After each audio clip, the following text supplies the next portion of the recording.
यही है, भगवान की कथा गाएं और भगवान की कथा सुने, उतनी देर हमारा समय सार्थक है। एक बार एक राजा किसी स्थान पे गए, उस स्थान पे बावड़ी पे पानी पीते समय उन्होंने देखा बावड़ी के ऊपर एक पत्थर के ऊपर किसी ने कोर के लिख दिया था, दूसरे पत्थर से लिख दिया था कि यहां हम एक घड़ी जिंदा रहे, यहां हम एक घड़ी जीवित रहे। राजा को ये पहेली समझ नहीं आई। उन्होंने देखा, राजा ने सोचा ये क्या बात, एक घड़ी में जो आदमी जीवित रहेगा वो लिखना पढ़ना भी सीख गया, ये क्या पहेली है। और राजा वापस आए, अपने मंत्रियों से बोला इसका मीनिंग पता करवाओ, एक घड़ी जीवित रहे ऐसे इसका मतलब क्या। वो मंत्री लोग सोचने लगे, मंत्री सांसारिक और पॉलिटिक्स के बारे में तो बहुत कुछ बता सकते थे, राजनीति के बारे में बता सकते थे, पर ये विषय उनके समझ नहीं आया। उदास से घूमने लगे। राजा ने बोला पनिशमेंट के तौर पे, और जो तुम्हारी सर्विस है उसे तुम्हें बेदखल कर दूंगा, तुम्हें ये बताना है कि, और तुम्हें 24 घंटे का समय दिया जाता है। अब मंत्री लोगों ने सोचा कि अब क्या करें। गए, एक संत रास्ते में गुजर रहे थे, बोले महाराज जी सुना है संतों के पास सब चीज का निदान होता है, आप ये बताइए एक ऐसी ऐसी घटना घटी। और संत त्रिकालज्ञ संत मिल गए उनके अच्छे भाग्य से। संत ने उन्हें बोला अरे भैया बात ऐसी है, अपने राजा को भेजो, हम उनकी गुत्थी सुलझा देंगे। मंत्री गए राजा के पास, बोले महाराज जी हमने एक ऐसा व्यक्ति ढूंढ लिया है जो इस गुत्थी को बता सकते हैं, एक संत हैं, आपको उनके पास जाना पड़ेगा। महाराज गए, संत महाराज के दर्शन किए, प्रणाम किया। राजा ने बोला हाँ बताइए भगवान, ऐसा क्या था उस जो वहां लिखा था कि एक घड़ी हम यहां जीवित रहे। उन्होंने कहा वहां पे एक वैष्णव आके बैठे थे बावड़ी पे, वो वैष्णव आके बैठे, थोड़ी देर बाद में दूसरे वैष्णव आए। दोनों जनों में, क्योंकि जब दो, वो कहते ना प्रेमी से प्रेमी मिले तो होय प्रेम की बात, मूरख से मूरख मिले तो बजे लात पे लात। एक दूसरे को मारते हैं कि 4 मिले 64 खिले। जब भक्त लोग मिलते हैं तो कहते हैं क्या बात बोली, एक भक्त, एक वैष्णव मुझे मिले और उन्होंने मुझे प्रणाम किया, हम लोग आपस में, मैंने कहा बाबूजी आप तो बहुत बड़े वैष्णव हैं। तो उन्होंने बोला वैष्णव तो बड़े छोटे सभी तो एक जैसे होते हैं, वैष्णवों में तो ऐसे प्रणाम करते हैं, वांछा कल्पतरुभ्यश्च कृपा सिंधु एव च पतितानां पावनेभ्यो वैष्णवेभ्यो नमो नमः। जैसे भगवान कल्प वृक्ष है, आरामः कल्प वृक्षाणाम विरामः सकलापदम, भगवान कल्प वृक्ष हैं राम जी, वैसे ही कल्प वृक्ष वांछा कल्पतरुभ्यश्च कृपा सिंधु एव च, कृपा सिंधु हैं, कल्प वृक्ष हैं, पतितानां पावनेभ्यो वैष्णवेभ्यो नमो नमः, पतितों को पावन करने वाले वैष्णवों को बार बार प्रणाम है। तो उन्होंने कहा, तो हंसने लगे और मैं भी, मेरे को भी बड़ी प्रसन्नता, मैंने कहा प्रभु जी आपसे मिलके मेरे को बड़ी प्रसन्नता हुई। तो उन्होंने बोला मुझे भी बहुत प्रसन्नता हुई। तो उन्होंने मुझे बोला चलो एक गुत्थी सुलझाएं। तो उन्होंने मुझे सुनाया था कि 4 मिले 64 खिले, 20 रहे कर जोड़, हरिजन से हरिजन मिले तो बिल से 60 करोड़। तो उन्होंने, मैंने कहा ये तो मेरे को नहीं समझ में आया। तो उन्होंने बोला 4 मिले 64 खिले, इसका मतलब 2 नैना आपके और 2 नैना हमारे, तो हो गए 4, 4 मिले तो 32 आपके और 32 हमारे खिल गए 64। 4 मिले 64 खिले, 20 रहे कर जोड़, 10-10 उंगलियां, 5 7 की 5 7 की, 10 हमारी 10 आपकी, करों में जुड़ गई। 20 रहे कर जोड़, हरिजन से हरिजन मिले, भक्त से भक्त मिलता है तो बिल से 60 करोड़। 60 करोड़ मतलब 30 करोड़ रोए आपके, 30 करोड़ हमारे। इस तरह से भक्त की, है ना, पुल की तन वो गदगद गिरा, नैन नीर मन पीर, ऐसी स्थिति हो जाती है, पुलकित हो जाते हैं। तब 2 वैष्णव मिले और बात हुई नमो नारायण के साथ, जय श्री कृष्ण के साथ, इतनी ठाकुर जी की रस चर्चा हुई। ये रस चर्चा शब्द बड़ा सुंदर लगता है। आजकल मैं कहीं भी जाता हूं तो मैंने एक बैनर्स बहुत लिखे हुए मिलते हैं, श्री मद भागवत सप्ताह उसके बाद में लिखा होता ज्ञान यज्ञ, ऐसे लिखा होता है ज्ञान यज्ञ। देखो भागवत जी कितनी भगवान की सारी चीजें जो हम चाहेंगे हमें वो चीज मिलेगी भगवान के वाणी में, चाहे वो मानस हो चाहे सब में। अगर हम ज्ञान खोजेंगे तो ज्ञान की सारी कहानी मिल जाएगी, बाबा के शब्दों में सब कुछ लिखा हुआ है। ऐसे ही मानस हो, चाहे रामायण हो या फिर हमारी भागवत जी हो, समस्त पुराण हो, अगर हम भक्ति खोजें तो उसको ऐसे भी बोला जा सकता है श्रीमद् भागवत सप्ताह रसोत्सव। रस यज्ञ भी तो है, ज्ञान यज्ञ और रस यज्ञ, रसोत्सव। तो भगवान की ये बातें बड़ा इतनी रस चर्चा हुई, इतनी रस वर्षा हुई, और बात करते करते एक घड़ी इतने दोनों के आंखों से अश्रु बहते रहे, भगवत चर्चा चलती रही। जब वापस जाने लगे ना तो उनमें से एक वैष्णव ने लिख दिया, यहां हम एक घड़ी जिंदा रहे, बाकी सब तो हमारा समय निकला जा रहा है, एकदम हम मरे जा रहे क्षण क्षण में। ये सही बात है। पीर मरी हूं, पैगंबर मरी हूं जिंदा जोगी। ये सही बात है। पीर भी मरना है, पैगंबर को भी मरना है, क्षण क्षण हमारा समय जा रहा है। हम एक ही समय जिंदा रहते हैं जब हम भगवान की चर्चा करते हैं। और भगवान को सबसे प्यारी, जैसे हमें लगता है ना, वो भगवान को जो चर्चा लगती है वो भक्तों की चर्चा लगती है। और भक्त भी ऐसे अलबेले भगवान के बारे में कहते हैं ना, अलबेले राम मेरे, अलबेले राम, अलबेले राम मेरे, अलबेले राम, तेरी मर्जी का मैं हूँ गुलाम, मेरे अलबेले राम, तेरी मर्जी का मैं हूँ गुलाम, मेरे अलबेले राम।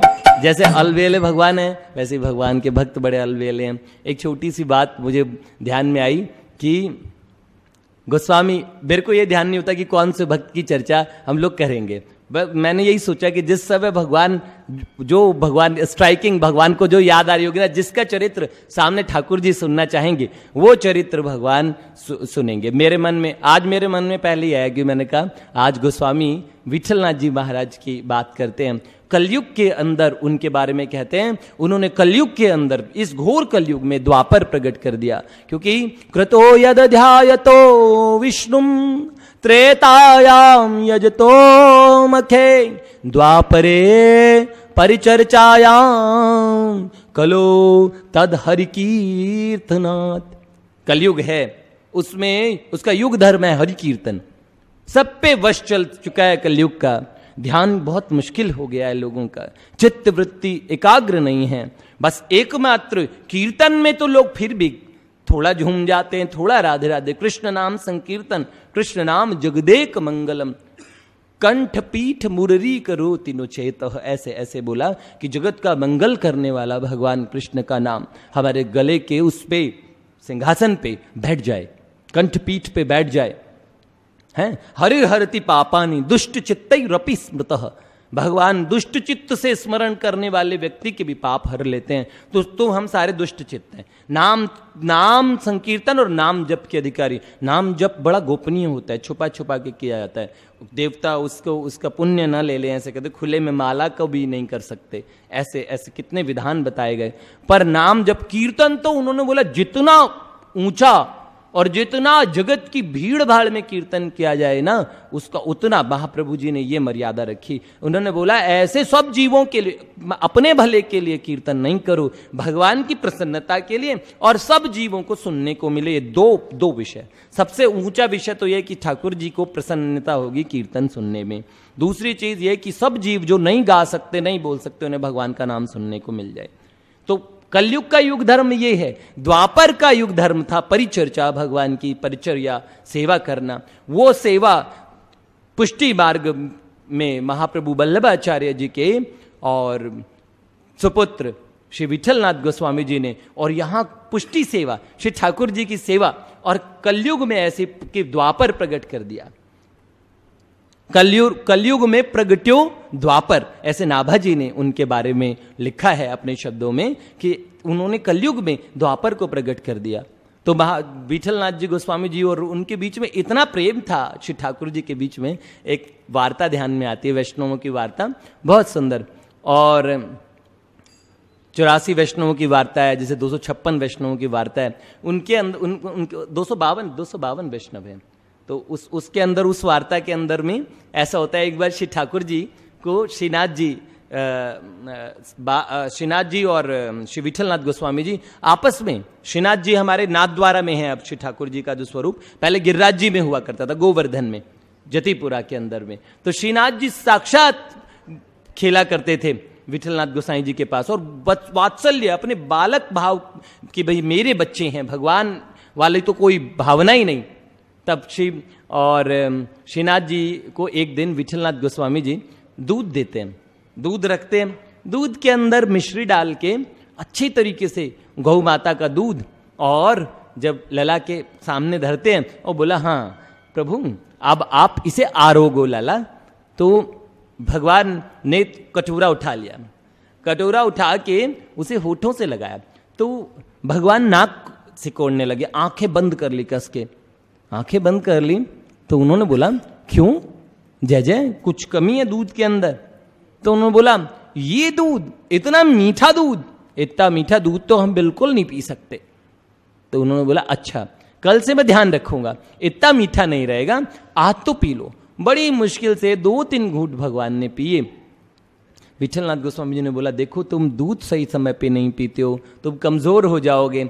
अब उन्होंने वो दूध का कटोरा ले लिया। बड़ा उनको विचार हुआ कि आज देखो हमारे लाला ने और दूध नहीं पिया। अब क्या होता है, अगले दिन और उन्होंने क्या किया, और गए, थोड़ा मिश्री की थोड़ी सी डली डाली और दूध मिला के और उनके भगवान के सामने दिया और बोला, जय जय आज दूध आरोगो। अब भगवान ने वो दूध देखा, केसर डली है, सब चीजें बहुत अच्छी वैसी की वैसी, पर आज मिश्री थोड़ी कम डाली कल से, क्योंकि पहले दिन मना कर दिया। वो पिया, वैसे करते ही भगवान ने होठों से हटा लिया। उन्होंने बोला, अरे इतना सीठा, इतना फीका दूध, इतना सीठा तो कोई दूध पी सकता है? मैं तो बिल्कुल नहीं पी सकता। और कहा, बाबा इसे तुम ही पियो, गोसाई जी से आप पियो। गोसाई जी ने बोला, अच्छा थोड़ा सा पी लो, कल मैं ध्यान रखूंगा। उन्होंने बोला, इतना फीका मैं कैसे पीऊं? उन्होंने बोला, अच्छा पी लो, अभी पी लो, मैं अब से ध्यान रखूंगा। थोड़ा सा पिया, छोड़ दिया। अगले दिन गोसाई जी ने क्या किया, गई कटोरे के अंदर दूध में सब चीजें बना दी, इलायची वगैरह सब डाल दी, पर मिश्री अलग रख दी, दूध अलग रख दिया, और बड़ी सी थाल के अंदर में दूध और मिश्री लेके गए और बोला, लाला दूध पी लो। तो उन्होंने बोला, अरे ये मिश्री अलग क्यों रखी है आपने और दूध अलग क्यों रखा? तो उन्होंने बोला, आप मिला लो, आपको जितना अच्छा लगता है उतना मिला लो। तो उन्होंने बोला, अरे हमें मिलाना थोड़ी ना आता है, कितना मिलाना चाहिए। तो बोले, फिर इतनी बातें क्यों बनाते हो, जैसा मिला के दिया करूं वैसे पी लिया करो, फिर इतना क्यों बोलते जब खुद मिलाना ही नहीं आता।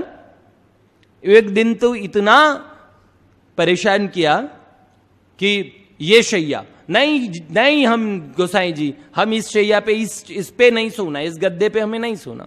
दूसरी स्टेज बन करवाई, वो इस पे भी हम नहीं सोएंगे ना, ये हमें ये भी नहीं चाहिए। फिर बहुत सुंदर सी चद्दर और बहुत सुंदर सेज अलग लगाई, और गोसाई जी वृद्ध हो चुके थे, वृद्ध हो गए थे, तो उनको रात के 2 बज गए, 2 बजे तक।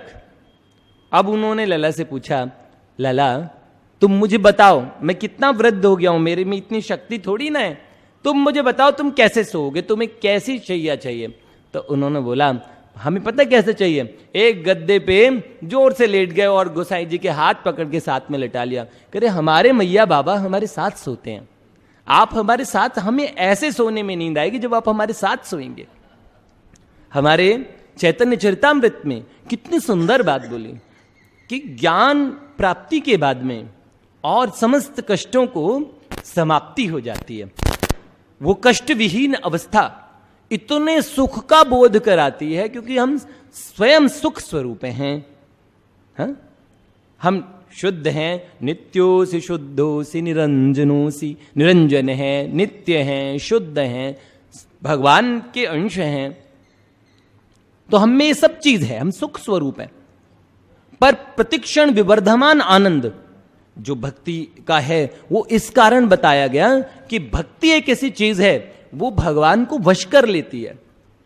उसमें ऐसे महाप्रभु जी ने बोला कि कर्म ज्ञान योगे कृष्ण प्रभु नहीं वश, कृष्ण वश लागी एक प्रेमा भक्ति रस।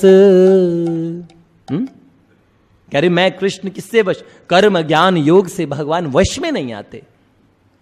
हाँ, कृष्ण वश लागी एक प्रेमा भक्ति रस, इतना भगवान वश में। भगवान को एक दिन क्या करते थे कि भगवान को अपने बालक की तरह मानते थे। एक दिन भगवान आए और छाती से चिपट गए और बोला बाबा हमें डर लग रहा है, बहुत बहुत तेज तेज कांप रहे हैं। तो उन्होंने सोचा अरे मेरे 7 वर्ष के लला इतने बड़े हो गए, इनको डर किस चीज का लगा। तो उन्होंने बोला भगवान का 7 वर्षीय स्वरूप है श्रीनाथ जी। तो उन्होंने बोला अरे जय जय किस चीज से डरे। तो उन्होंने बोला वो वहां पे बिल्ली है, वो सॉरी बंदर, वहां पे हाउ आया हाउ। तो उन्होंने बोला, उन्होंने देखा छोटा सा बंदर गोवर्धन का। अचानक गोसाई जी के मन में, क्योंकि उनके इतने प्रगाढ़ भाव थे, वात्सल्य भाव इतने प्रगाढ़ था कि उनके मन में कभी ऐश्वर्य भाव आता ही नहीं था, कभी भी मां ऐश्वर्य भाव से भगवान को माना ही नहीं। गोसाई जी के अचानक मन में आया अरे रामावतार के अंदर एक बंदर को तो हमेशा पाल के रख दे। कंचन बारान बिराज सुबेसा कानन कुंडल कुंचित केसा हाथ वज्रोर ध्वजा बिराजे कांधे मूज जने साजे शंकर सुवन केसरी नंदन तेज प्रताप महा जगबंदन। ऐसा प्रतापी वानर इनका नित्य दास है इनके चरणों में, और इसे छोटे छोटे बंदरों से, डार के बंदरों से डर रहे हैं।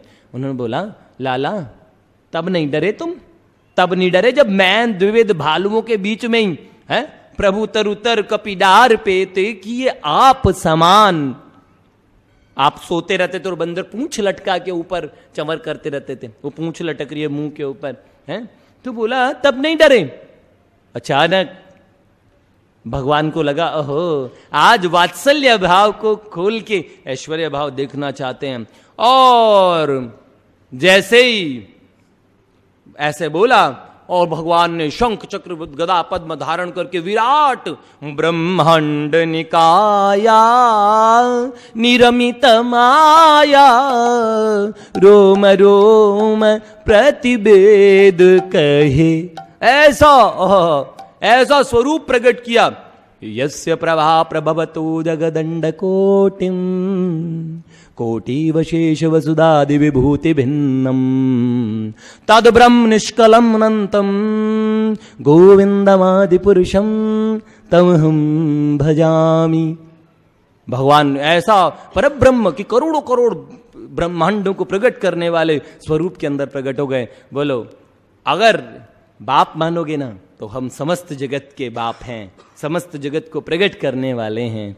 और या तो बेटा मान लो या बाप मान लो। अचानक गोसाई जी घबरा गए, देखा थोड़ी देर में लाला सामने है। उन्हें अरे मेरे लाला को भाव से डर लग रहा है। तुरंत बात भगवान ने विस्मृत करा दी, लेकिन ये बात बताया ये भक्त आधीन अहम भक्त पराधीन भगवान कौन से।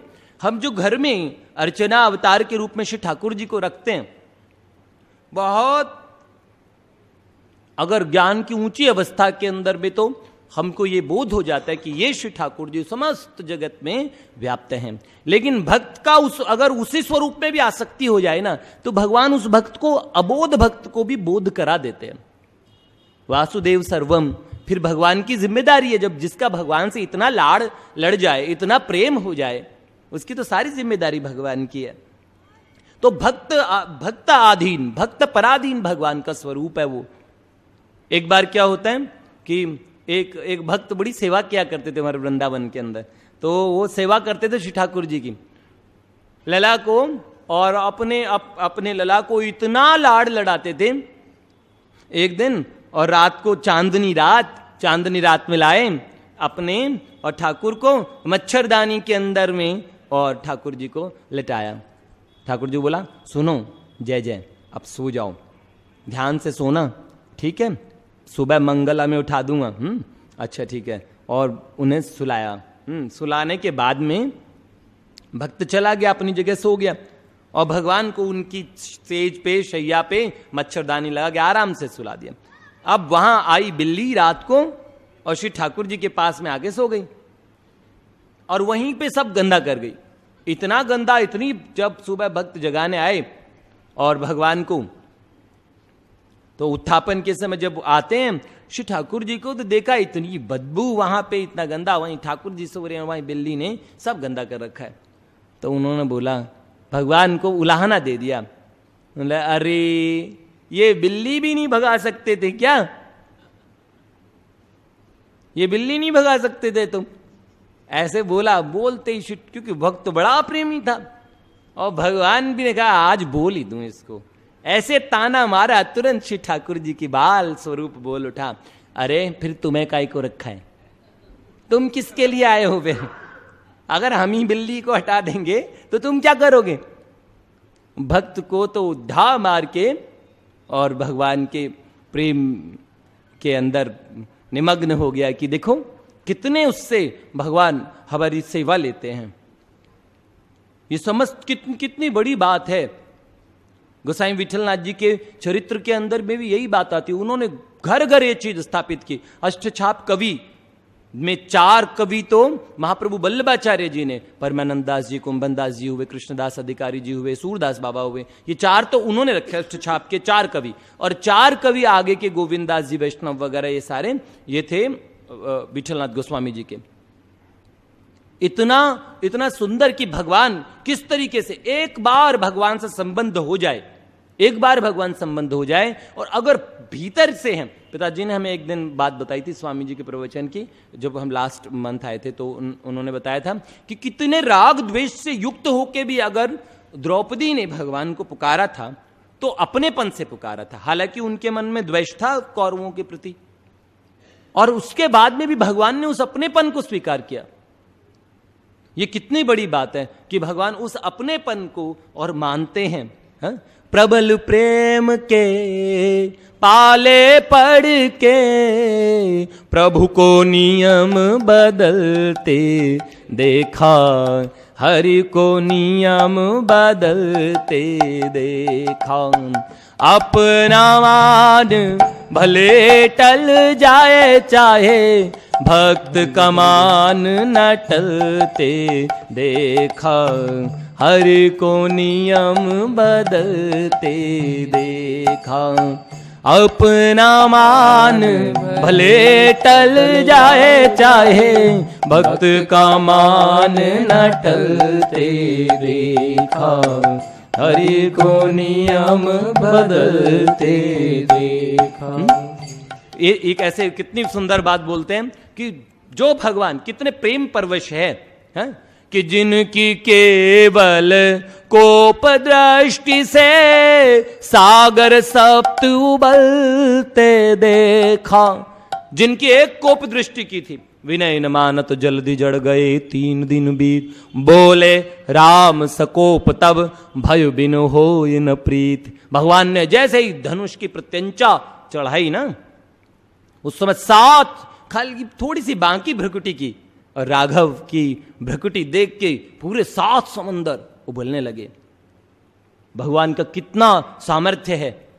एक बार राधा गोविंद महाराज जी ने अपने प्रवचन में ऐसे बोला था, हम लोग सुन रहे थे, भागवत जी के बारे में चर्चा चल रही थी, तो महाराज जी ने बोला सारी दुनिया के लोग मिल जाओ और 1 कप पानी को गुस्से में देखो, एकदम पूरे गुस्से में, तो 1 कप पानी छोड़ो, 1 चम्मच पानी को भी यूं उबाल सकते। भगवान का कितना सामर्थ्य है। हाँ, भगवत ऐसे बोला नमः आश्चर्य कर्मणे, भागवत जी में बोला कि भगवान आश्चर्य कर्मणे। ओहो, ऐसे जिन कामों को सुन के अच्छा ऐसा भी होता है। हाँ, वो अन्यथा अकर तुम शक्य, वो कर तुम शक्य, अकर तुम शक्य, वो कुछ भी कर सकते हैं, सब कर सकते हैं। भगवान के कितना सामर्थ्य बताया। तो उन्होंने बोला, हाँ, जिनकी केवल कोप दृष्टि से सागर सप्त उबलते देखा, उन्हें यशोदा माँ के भय से अश्रु बिंदु ढुलकते देखा, हरे को नियम बदलते देखा। अरे जिनको यशोदा माँ के भय से आंसू, और माँ ने एक छोटी पकड़ी और डंडा बड़ा सा निकाला और बोला, हाथ लकुटिया यशोमती ठाड़ी कि कान्हा मारूंगी तोए, कि कान्हा आज तेरी ऐसी पिटाई करूंगी। इतना प्रेम परवश भगवान। एक बार विठलनाथ गोस्वामी जी ने, गोसाई जी बोलते हैं बल्लभ कुल के अंदर उन्हें, तो गोसाई जी महाराज ने और ये कर लिया कि एक बार जय जय को भोग लगा रहे थे। हम लोग भगवान को भोग लगाते हैं, और पर अगर हमारे मन में ये भाव है कि भगवान आप जीमेंगे, तो भगवान जीमेंगे। अगर हम ऐसे लगाता है कि चलो जो फॉर्मेलिटी के भी लगा रहे हैं, फिर भी उसने एक कदम आगे बढ़ाया है। जो बिल्कुल नहीं लगाते उनसे वो अच्छे हैं। कुछ भी ये ना थोड़ा सा भी जिन्होंने कल्याण का साधन किया है उसके लिए बहुत अच्छा है। तो उन्होंने क्या किया, भोग लगा रहे थे, भोग में एक तिनका मिल गया। तिनका मिलते ही उन्होंने देखा, उनके मन में इतना कष्ट हुआ कि अरे ये तिनका अगर श्री ठाकुर जी के कोमल मुख में चला जाता तो कितना पीड़ा पहुंचाता। तो उन्होंने बोला, आज मेरा तो सब व्यर्थ है, आगे ये लोग श्री ठाकुर जी की ठीक से सेवा ऐसे करेंगे नहीं, ये लापरवाह है, मैं बोलता नहीं, तो कैसा कितना गलत बात होगी। और उनके मन में ये बात पक्की आ गई कि अब हम संन्यास धारण करेंगे, हम संन्यास ले लेंगे। ऐसे मेरे ठाकुर की है उपेक्षा तो मैं देखूंगा नहीं, मेरे लला को ऐसे ये लोग करें, और अब मैं वृद्ध हो गया हूं, इनके भरोसे में सेवा आ गई है, तो ये तो बिल्कुल ठीक नहीं कर रहे। अब हमें, हमारी आयु भी हो गई है, अब हमें संन्यास लेना चाहिए। बल्लभ कुल के अंदर में कोई संन्यास नहीं लेते हैं। बल्लभ कुल गृहस्थों के अंदर में भक्ति की जा सकती है, वैसे ही भगवान को अष्टायाम सेवा हो सकती है, लाड़ लड़ाया जा सकता है। इसीलिए भगवान ने बल्लभ कुल की स्थापना की, वल्लभाचार्य महाप्रभु का विवाह कराया और बोला कि भाई ठीक है, ऐसे गृहस्थों में ऐसी मर्यादा दो। तब उन्होंने क्या किया, श्री ठाकुर जी के पास जब विठलनाथ गोसाई जी गए ना, उनके मन में था कि हम संन्यास ग्रहण करेंगे। तो श्री ठाकुर जी एकदम उन्मन्य से, एकदम उदास, और कमल जैसे रत्नारे नयन, जैसे ही आज गोसाई जी ने नयनों की तरफ देखा तो आंखें लाल लाल हो रखी थी, और बड़े बड़े कमल नयन रो रो के भगवान ने सुजा रखे थे। तो विठलनाथ गोसाई जी ने और हाथ पकड़े लला के और बोला, लला तुम रोए क्यों, क्या बात है? बोले गोसाई जी एक चीज चाहिए हमको। तो बोला तुम्हें चाहिए और तुमने मुझे बोला नहीं, तुम उसके लिए पहले ही रो लिए। उन्होंने बोला हाँ मुझे तो एक चीज चाहिए। बोले क्या? बोले मुझे भगवा रंग के कपड़े ला दो। तो उन्होंने बोला तुम्हें भगवा कपड़े क्यों चाहिए? तुम्हारे पास तो एक से एक कपड़े हैं, कितने सुंदर सुंदर कपड़े पहनता है तू, तेरे को क्यों चाहिए भगवा कपड़े? बोले गोसाई जी हम बाबा बनेंगे, हम सन्यासी बनेंगे। तो बोले सन्यासी? तुम सन्यासी क्यों बनोगे? तुम तो राग भोग हैं, तुम्हारा तो रंग बरसता है, तुम बाबा क्यों बनोगे? बोले नहीं हम सन्यासी बनेंगे। बोले ये क्या सूझी तुम्हें सन्यासी बनने की? तो बोला आप सन्यासी बन के जाओगे तो हम भी तो जाएंगे ना सन्यासी बन के आपके साथ, जहां आप नहीं वहां हम नहीं। ऐसा अलबेला ठाकुर कि बड़े बड़े ऋषि मुनि पुकार पुकार के थक जाते हैं, तब उनके मानस पटल पे उदय नहीं होता। भक्त कहते हैं जा दूर मुझसे, तब भी कहते हैं मायरे मेरो शाम लग्यो ही संग डोले। कैसे परमानंदास जी बोलते हैं, अरे मेरे पीछे पड़ा रहते हैं कि मायरी मेरो शाम लग्यो संग डोले, मायरी मेरो शाम लग्यो संग डोले। बड़े बड़े लोग अरे मेरे संग डोलता है?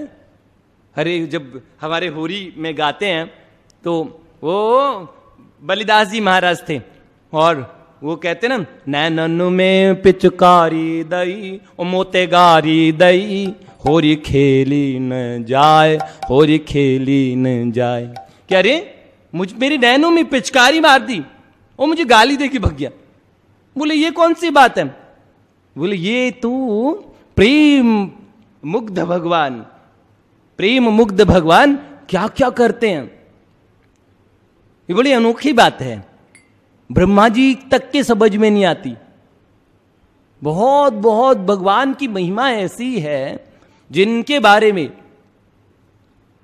कोई दावा नहीं कि जब भगवान शिव जी कह रहे हैं इदम इत्थम कही जात न सोई, और ये ऐसा है, ऐसे ही करते हैं, ऐसे ऐसे नहीं बता सकते। भगवान की तो ऐसी ऐसी लीलाएं हैं, इतनी निगूढ़तम लीलाएं गोसाई जी महाराज की, और इतनी सारी, अगर हम बोलें तो आज के इस घोर कलयुग के अंदर में हम लोगों के लिए हमें ऐसा लगता है, लेकिन जो भगवान की सेवा, ठाकुर जी की सेवा करते हैं, वो इस बात को जानते हैं कि भगवान कैसे याचना करते हैं। भगवान के अंदर भूख पैदा होती है।